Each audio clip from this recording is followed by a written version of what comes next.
Ilang pamilya ang nagbonding at nakisaya sa Anak TV Family Fun Walk sa UP Diliman. At ilang kapuso personalities din ang nakilahok sa pagtitipon. Narito ang report ni Isay Reyes.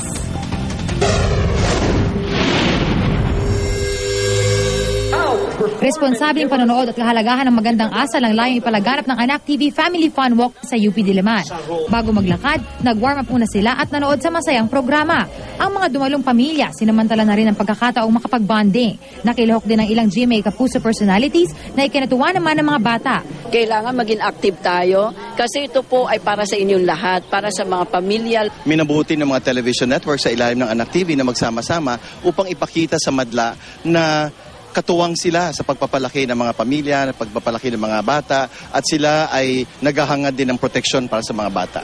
Naroon din si GMA Network Chairman and CEO Attorney Felipe Gozon kasama ang kanyang buong pamilya. Pangako niya, patuloy na gagawa ang network ng mga programang magsusulong ng matatag at mabuting pamilyang Pilipino. Importante na ang mga TV programs at siguro kasama na rin ang radio na magbigay ng magandang halimbawa at saka lesson.